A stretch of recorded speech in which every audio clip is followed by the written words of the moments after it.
એ રામ રામ. સમસ્ત સગર સમાજના આ સ્નેહ મિલનના કાર્યક્રમમાં આપણા મુરબ્બી શ્રી પ્રતાપભાઈ ડેલડિયા, શ્રી રસિકભાઈ ગોપાલકા, આનંદભાઈ કરથિયા, સુરેશભાઈ પાથર, વિશાલભાઈ કારેણા, વિપુલભાઈ લોટા, બિપિનભાઈ ગોહેલ, સંજયભાઈ ગોહેલ, નારાયણભાઈ ધંધુકિયા, અમારા આગેવાનો ભાઈ શ્રી રામભાઈ મોકરિયા, ઉદયભાઈ કાનગડ, વલ્લભભાઈ દુધાત્રા, અમારા આખા સામાજિક કાર્યક્રમોનું સંકલન કરે છે ભાઈ શ્રી કિશોરભાઈ. આપ સૌ ભાઈઓ બહેનો યુવાન દોસ્તો, સગર પરિવારના આ કાર્યક્રમમાં આપ સૌની વચ્ચે આવી અને મને આપ સૌને બે વાત કરવાનો મોકો આપ્યો અને મારું સન્માન કર્યું એ માટે હું સૌ સમાજના આગેવાનોનો આભાર માનું છું. ધન્યવાદ.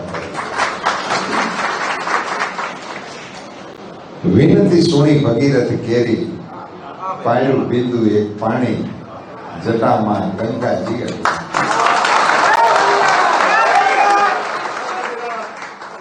અંગે મદને આગથી ઉતર્યા, પડતા ધોધમાં પાણી, જટામાં ગંગાજી.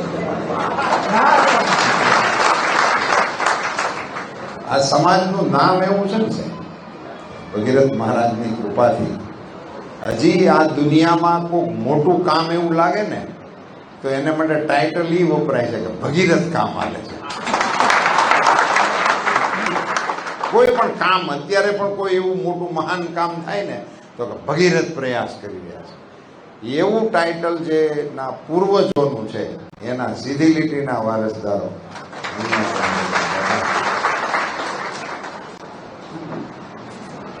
દુનિયાના બહુ ઓછા લોકો આ બધી બાબતોથી વાકેફ કે કેવી કેવી ભૂમિકાઓ સમાજે આ રાષ્ટ્રના જીવનમાં કરી છે. તમે કલ્પના કરો, ગંગા વગરનો ભારત હોય શું થાય? ભારતનું કોઈ માધ્યમ જ ન હોય. આપણે કલ્પના કરો, ભારત છે આવું ન હોવું જોઈએ, પણ એમાં ગંગા ન હોય.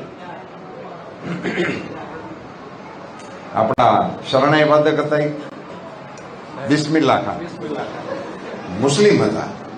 બિસ્મિલ્લા ખાન મશહૂર શરણાઈ વાદક હતા. એનો દરરોજનો ઉપક્રમ હતો, દરરોજ સવારે ગંગામાની સામે જઈને શરણાઈના સૂર છેડે, પછી એના કાર્યક્રમો બીજું બધું થાય. જિંદગી ભર એ કરતા હતા. એને વિદેશમાંથી ઓફર આવી હતી કે તમે અહીંયા અમારા દેશમાં આવીને રહો, તમારે જે ફેસિલિટી જોઈતી હોય એ ફેસિલિટી અમે તમને આપશું. ત્યારે એણે એમ કીધું હતું, બિસ્મિલ્લા ખાને એમ કીધું હતું કે ત્યાં બધી ફેસિલિટી તમે આપો, પણ મારી ગંગા ત્યાં ક્યાં હોય? હું ભણતો ત્યારે એક પાઠ આવતો, લોકમાતા ગંગા, એવો એક પાઠ આવતો, કાકા સાહેબ કાલેલકરનો લખેલો હતો. તેમાંથી ઘણા એ છે મારી હેડીના, એને વાંચ્યો છે. એમાં એવું લખ્યું હતું કે ગંગાના એક પણ ઉપકારને આપણે યાદ ન કરીએ તો માત્ર એક કામ માટે પણ એને લોકમાતા કહેવડાવવાનો અધિકાર છે, કારણ કે એને ભીષ્મને જન્મ આપ્યો.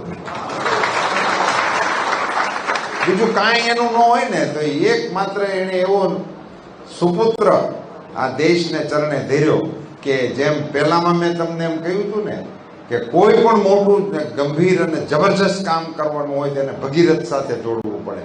એમ કોક જો દ્રઢ પ્રતિજ્ઞા લે તો આજે એમ કેવું પડે કે ભીષ્મ પ્રતિજ્ઞા છે.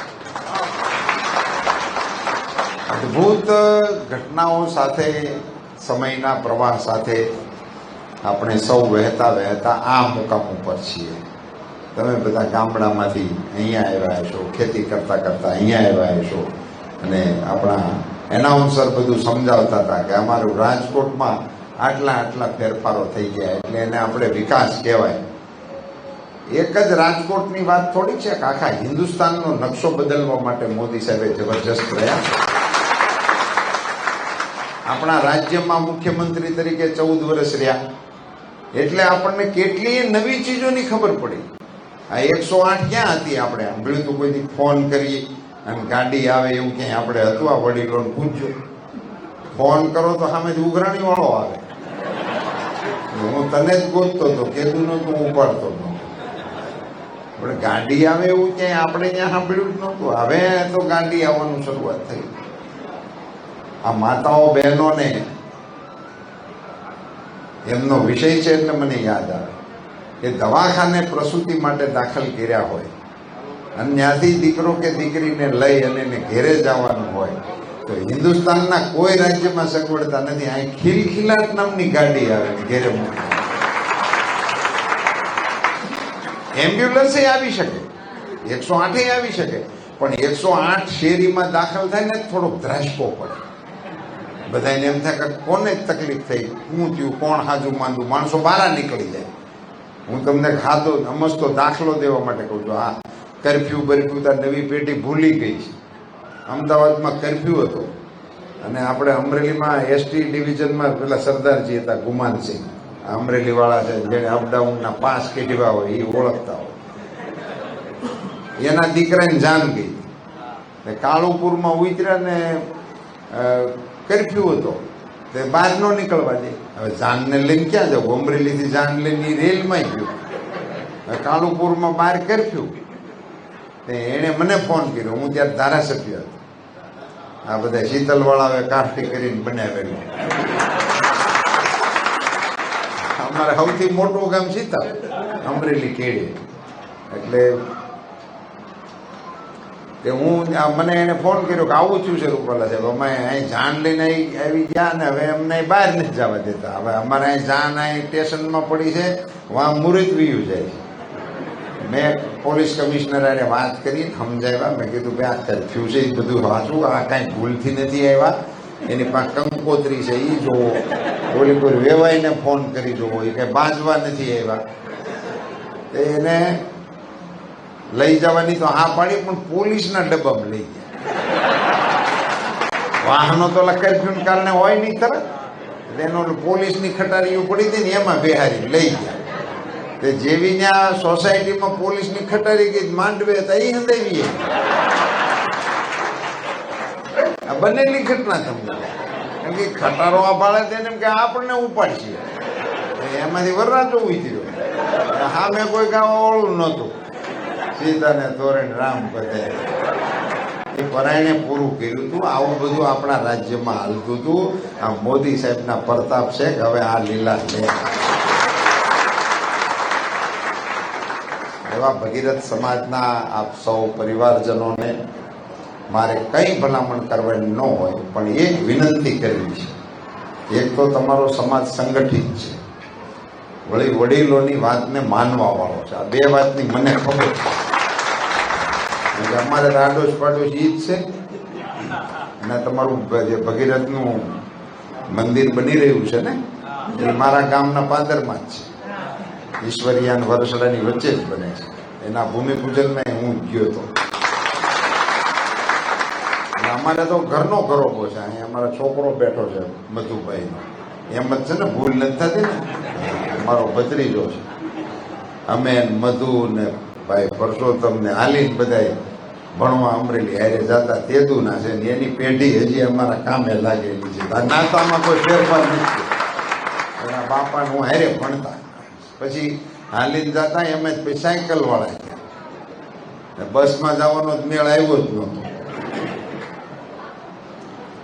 પણ આ તમારા સમાજના જે સંગઠનનું અને સમાજના વડીલોની વાત માનવાનો જે વિષય છે, તો એને કારણે હું તમને એક નમ્ર અપીલ કરું છું. ઉમેદવાર તરીકે તો હું કરું જ છું, મને ફાયદો થાય, પણ મારી વાત છે થોડીક ઉમેદવારથી આગળ જાય છે. અહીંયા નહીં, તમે આખા એ રાજ્યની અંદર સમાજમાં એક મેસેજ મોકલો પ્રતાપભાઈ, કે આપણા સમાજે હોય 100% મતદાન કરવું,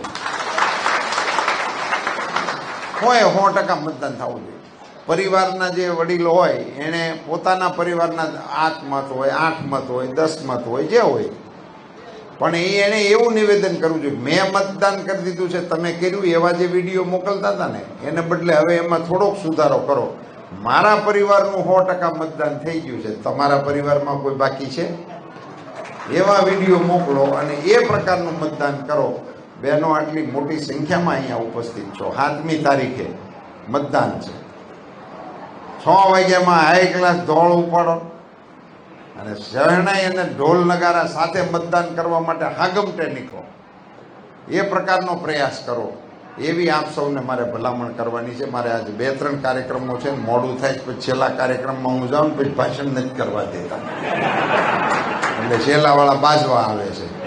એ ન આવે એટલે મને વહેલો જવાની રજા આપજો, એટલો ટેકો કરો હટાને, અને 7મી હાગમટે મતદાન કરજો. ભારત માતા કી અબકી બાર, અબકી બાર, અબકી બાર, फिर एक बार, फिर एक बार.